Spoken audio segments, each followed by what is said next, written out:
Kasama natin si Doc Rene Santiago at andito pa rin tayo sa kanilang center, yung National Swine and Poultry Research and Development Center. Ang haba kasi, sir. So, haba nga. At si Doc Rene ang chief ng... NSPRDC na lang para madali sa. Ayun, so siya po ang chief dito. At si Doc Rene, matagal ko nang kakilala na way back nung i-create pa lang ang agribusiness YouTube channel. Si Doc Rene na ang kauna-unang resource person. Natatandaan mo pa. Ayun, at Doc Rene, kumusta po? Ano po mga update dito sa center? Ayun. Yun nga, medyo nag-umpisa tayo talaga doon sa development ng ating native animals. Until now, yun yung tinitingnan namin na yung potential niya, paano natin talaga siya magagamit. Kasi nga, yung opportunity nito na nakikita natin for the small farmers. Yes. They can start small, and then pwede nilang expand to a semi-commercial or commercial production. At ang talagang priority niyo dito yung native animals. Yes. Gusto mo bang matuto ng agribusiness, crops, livestock and poultry, aquaculture, at ma-inspire sa mga success stories? Agribusiness How It Works.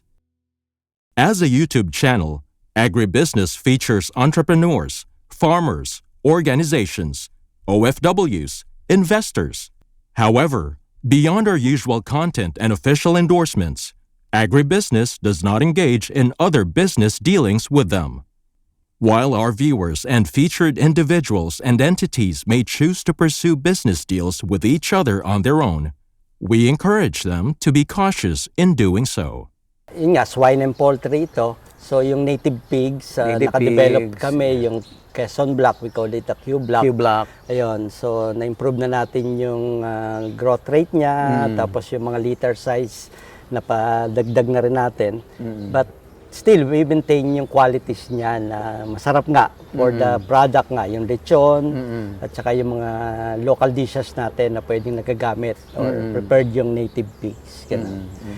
Native chicken. Native diba? chicken. Native chicken, dati noon, sabi ko nga sa'yo kanina, yung native chicken is parang, pag sinabi mong native chicken, lahat na yon. But ngayon, through the, na-contribute nga ng programa, na magkaroon na ng mga trade name, yung mga native chicken natin. Di ba? Napuntahan mo na, na-showcase mo na yung darag, yung sampen. Dito sa center, we maintain yung mga banaba, parawakan, at saka yung mga huloan. So, may mga quality sila na unique sa different breeds na to na pwede nating ipagpatuloy at saka nagagamit talaga ng farmers. At syempre, yung Itik Pinas, ito yung masasabi natin na na-prove nyo talaga. Ayun. Yung inyong ginagawa na, yung potential nakuha talaga. Ayun. Saka talaga may commercial numbers na siya, na may mga commercial racers na siya. Kasi nga, nandoon yung product natin na locally available din, yung balot at saka yung itlog na maalat. So, totoo, magandang nabanggit mo na yung Itik Pinas, isang sample na pwede pala talaga siyang i-raise into commercial scale at ano ba yung economical or feasible siya sa business talaga. Yung mga native animals natin. Siguro pagdating sa native chicken, medyo kulang pa lang yung mga ingredients para i-expand siya into commercial scale, yung native pigs din. But ang mahalaga, yung programa nga na Philippine Native Animal Development Program, it's a multi-agency na na-establish 2010. So, about 16 years na ngayon. Yun yung nakita namin na yung breed pala ng mga local genetics natin, may qualities siya. Hindi man siya ganun kabilis lumaki. Okay. Pero yung mga qualities na parang pwede siyang i-expand or yung potential niya is ma-maximize natin. Yung mga local product or local dishes na ginagamit siya, napakaganda nating pagyamanin.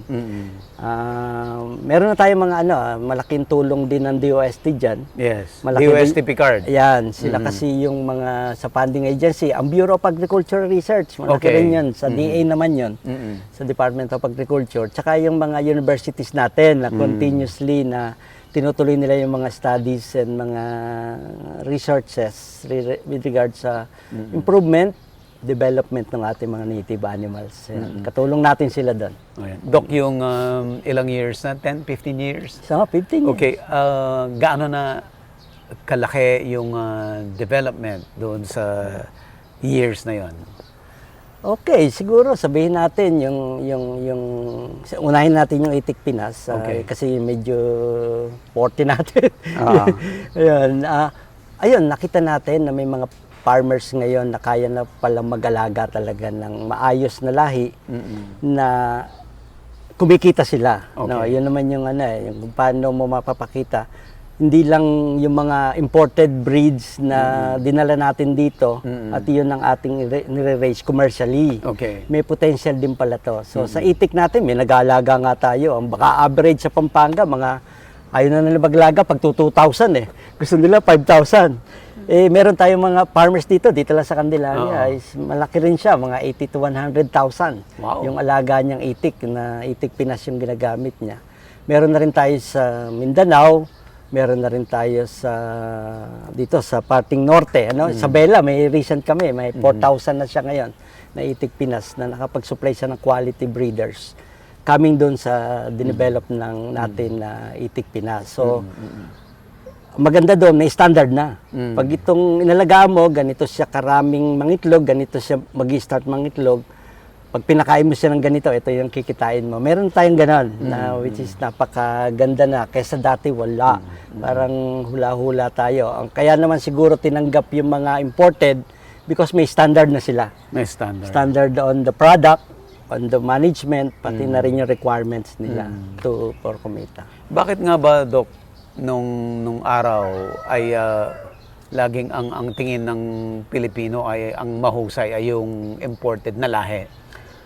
Kasi dinevelop na sila. Kung Okay.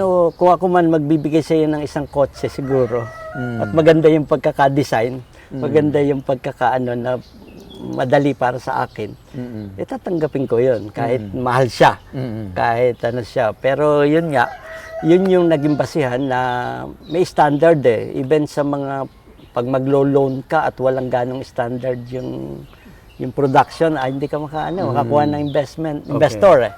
Pero ito nga yung mga natin, yung mga native, unti-unti nating nilalagyan ng standard, pare-pareho yung product niya. So madali na for the farmers yung with regards to production at pagbenta ng product. Dahil sa ginagawa niyo, Doc, na nababago na ba natin yung perception ng mga tao na imported lang ang maganda? Hindi naman natin pwedeng alisin yung imported Okay. Pero kailangan natin tingnan siguro. Siguro naumpisahan na namin, ipatuloy natin yung pagpapaganda sa kanya. Kasi with the current nangyayari sa atin, itong mahal na mga imported products and yung sustainability, ng problema tayo. Tapos yung dollar natin medyo tumataas. So tingin ko parang it's our opportunity. Climate change, resilient tong mga native animals natin. Basta may standard siya, magawa natin na ganon, readily available sa farmers to, tingin ko may potential siya.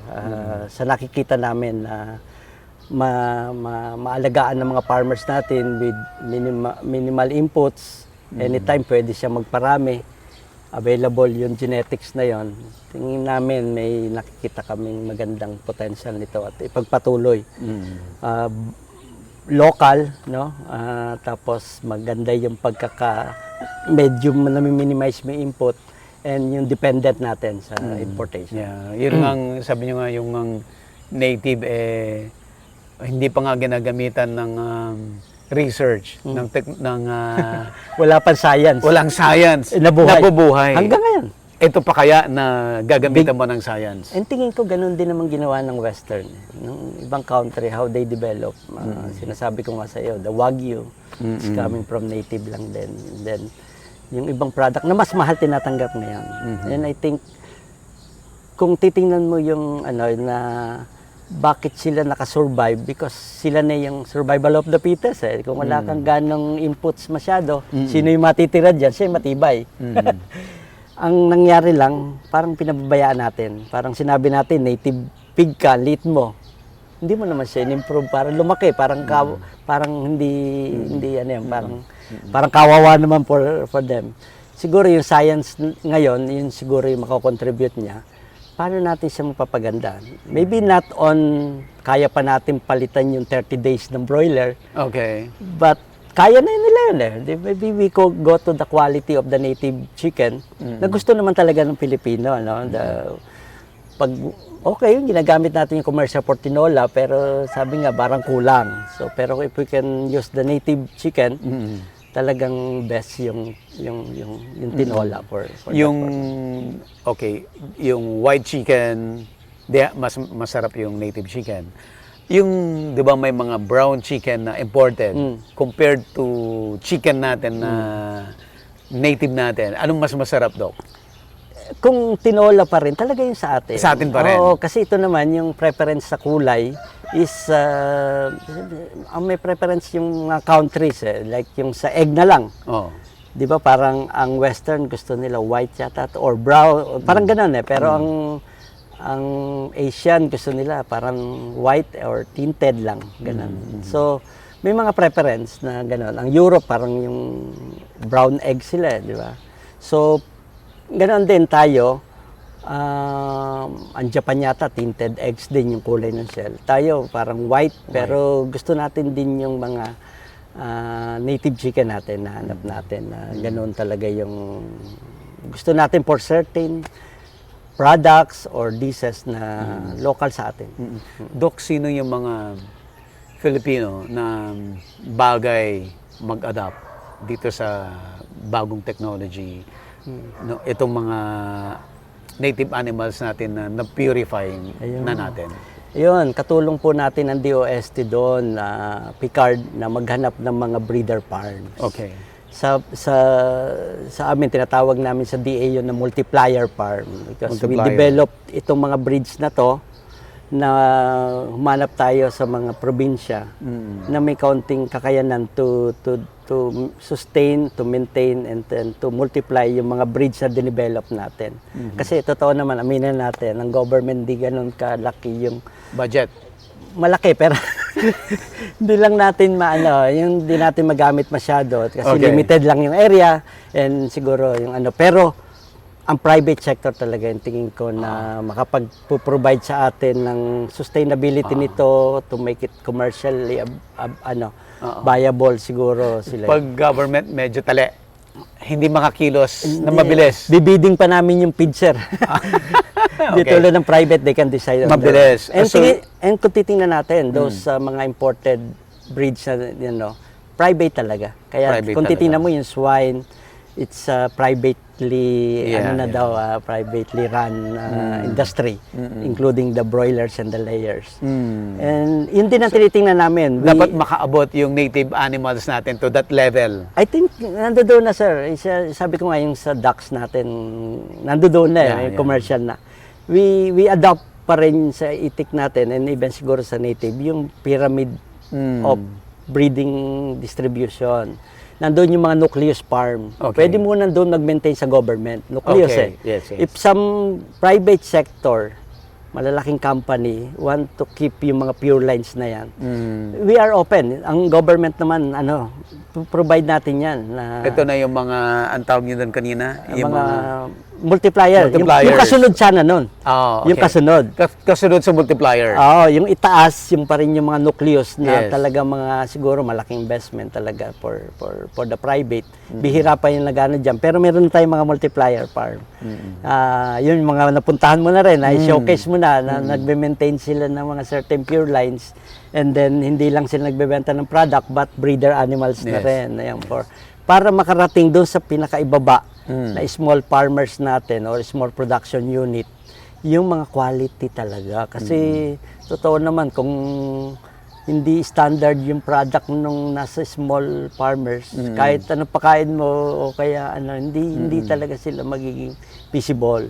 Unless na talagang lang, yung parang small talaga na Pero, kung talagang titingnan, napakalaking potential na makarating yung quality breeders na yon doon sa nag-aalaga sa ibaba. Same with the commercial, ganun ginawa, di ba? Ang nucleus niyan, nasa western countries, Europe and And then, may ilang mga breeder farms na para mayroong mga contract growing and then grow out na mga malalaki rin naman. So ganun yung gusto nating i-adopt din. And may nakikita na tayo na parang nadudoon na Papunta tayo. doon. Papunta doon. Okay, Doc, yung of all the native animal, okay, si Itik Pinas yung pinaka Sample. successful so far. Okay. Hindi na, Asan pero po si... marami pang mararating yun. Marami pa. Oo. Kumbaga, nag-umpisa pa lang. Yung. Kumusta si Q Black? Asan na siya? Ayan. At si... Marcaduque. Marcaduque, si Parawakan. Asan po sila ngayon, sir? Sa ano? Kung titingnan natin, ayun nga, yung pagtutulungan ng mga agency, may mini-maintain kaming mga breeder farm na. Yes, yes. Ayun, so sinusuportahan naman nga ng pondo yon para i-sustain nila yung breeds. And yun nga, we encourage the private sector to invest on that. Na certain breed, magawa ka ng breeding program, provide mo yung requirements niya to sustain yung quality product.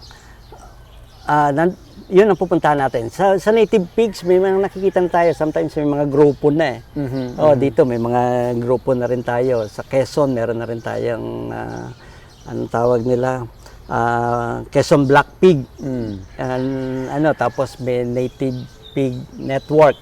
Mga ganon, ang samahan ng ganon. Tingin ko, yun lang muna. Pero yun nga, sana may mga individual business or mga farms na tingin ko ganun din nangyari naman. Tayo lang, medyo late lang tayo nag-start eh.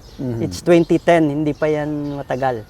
So, siguro, nandiyan na yung breed. May mga investors na gustong mag-keep niyan, na may maintain nila quality and then they can sell it in a good institutional buyers na may quality na rin yung product nila. Sa native chicken, ayun, napakita mo rin naman, the Darag, the Sampen. Yeah. May mga restaurant na nga eh. And then may mga production area na rin, breeder farm na rin. Yeah. So sana mag-expand pa yon. I think ang malaking potential talaga si Banaba because it's just in malapit sa Metro Manila. Metro Manila is still the biggest market eh. Oo, ang problema lang talaga yung susupply natin sa Manila eh. Kasi pag nakadevelop ka ng market diyan at konti lang yung isusupply mo, Hindi mo masustain. Hindi mo sustain. Tapos even the breeder mapapabenta mo na to Tapos hindi yung ayun. So nandiyan nga yung breed, kinikip natin dito yung Banaba na pure lines na siya. Eh nakikita natin na if somebody na gusto mag-produce niyan pure breeding program para uniform din yung sinusupply niya. Native talaga, yung iba nagsasabi lasang native lang. Hindi niya masabing native eh. Ito talaga native talaga. Okay. Identify na siya ng programa. So, nakikita natin na gano'n na mag-invest na encourage pa tayo ng maraming breeder farm para yun naman kung sino yung mga nagkaka-interest, quality na yung nalagaan nila. And mga multiplier farm na ito mga dinevelop ng programa masustain natin. Doc, yung mga nasa private sector na either potential na maging multiplier or mag-grow sila. Ano ba sir yung sabihin natin na yung take para talagang makonvince sila na to gawin, Ayan. pumasok dito? Ayun. Bigyan kita example. Sa Itik Pinas pa rin. Okay. Sabihin ko na, si Res Bahaya, Okay. si Marvin Hinayon, si Rene Ramos, napuntahan mo na yan. Ayun. Yung nadodoon yung nila, siyempre tingin ko dapat may meron na sila experience. Pagdating sa Itik Pinas, dapat magaling ka na magawa ng balot at magpisa ng duckling. Kasi breeding program to, kailangan ipipisain mo muna bago mo ma-distribute yung quality niya. Okay. So, sila yung qualities. Actually, nag-start lang yung isang farm natin ng 1,000 o 300. Ngayon, nasa 4,000 na siya. Tapos, nasa 20,000 na rin yata. Si Rene, sa 18,000. Yung farmer dito sa Candelaria, nasa almost 100. Ito pinakamalaki. 100,000. Ayan. Na nakikita natin na yun yung mga qualities na siguro nasa middle class sila na talagang may experience na rin. So kung doon sa mga nagkaka-interest, tingin ko yun yung mga dapat may experience ka na Or pwede naman namin i-provide kaya lang baka matagal yon. So kung yung mga nagre-raise ngayon ng mga itik o kaya native chicken, may experience na may facilities na rin siya. Nakita mo naman yung facilities namin, hindi naman inadapt din namin na hindi masyadong experimental masyado o laboratory type na pwedeng gayahin ng farmers natin. Na pag breeder farm ka, dapat separate yung mga ages, breeds, and na para anytime pwede mong gawaan ng programa. Doc, yung dahil sa success ng Itik Pinas, ay madaming mga fly-by-night na claiming na Itik Pinas pero hindi Itik Pinas. Paano natin ma-prevent yung mga ganitong klase? Actually, yung programa nagawa na rin. We started and it's already signed by the Secretary ng Agriculture na AO, hindi ko na matandaan na, pero establishing yung certification ng mga breeder farm ng native animals. So nag-start na po kami sa mga itik. Actually, going to certify na talaga sila, na validate na rin namin, na-evaluate na rin namin. And nag-qualify na sila doon. So ito, pag sinabi namin to, edi siyempre, the government can promote it na ito na yung dito ang certified, legit, legit. certified na source. So talaga. kung yung nagbebenta, wala siya yung certification, questionable yan. Pwedeng questionable. At least nag-guide naman talaga natin yun At sana maging, ganun din ang gusto natin gawin with chicken and native pigs. And native pigs. Okay, Doc, message po sa audience natin, sir. Una muna, pasalamat ako sa iyo. Okay. Matagal na rin, and then tinutuloy-tuloy mo yung programa sa crops, sa agriculture, at yung livestock, di ba? Yes, Nakita mo naman na, tingin ko ang government naman talaga nandyan. So, kailangan lang yung support ng private to continue yung mga programa na to. With the science community, katulong natin DOST, mapapalawak natin yung native animals at saka siguro makatulong talaga, especially sa small farmers. Para yung quality ng alagaan nila at saka yung ibang technologies na hindi pa nila na-adapt doon sa dati nilang old system, ma-adapt nila ngayon ng mas maganda at mas makakatulong din naman na masustain natin yung mga business o yung livestock or native animal enterprise na. Doc, yung mga interested, paano sila to keep in touch? Oo naman, may National Swine and Poultry Research and Development Center web. Kami sa Facebook. I-search lang nyo. Tapos, BAI website lang. Pwede pong magtanong lang kayo sa amin regarding with the native animals. And then yung mga interested, very willing po kami to help. Yun po yung aming assignment. Yun po yung aming mandate na hindi po sa farm to, ito yung maipamahagi sa nangangailangan at saka siguro yun talagang makatulong for improve natin yung industry ng native animals sa Pilipinas. Ayan, Doc. Ayan po Doc, maraming ginagawa ang gobyerno. Naman. Madami. Unti-unti lang. Unti-unti lang, okay. Hindi, sabihin nating, paano ko ba sabihin yan? Madaming nagtatrabaho. Hindi lang parang paano ko ba sabihin yan? Ikat mo talaga. Sila Doc Rene, yan. Talagang nagtatrabaho yan. Tulong-tulong. Ibang agency katulong. Nababanggit natin DOST, nabanggit natin yung ibang bar, ibang agency ng DA. Tingin ko pag siguro yung tuloy-tuloy lang at saka siguro yung support nga. Actually, yung sinasabi ko na ang commercial production nito nasa private. Nasa private. Sana mag-invest kayo. Importante yung private this time. Di ba? Para may tuloy. Sayang naman lahat ng pagod. Hindi may... nakita naman natin na, yung mga duck raisers natin, may even sa OFW,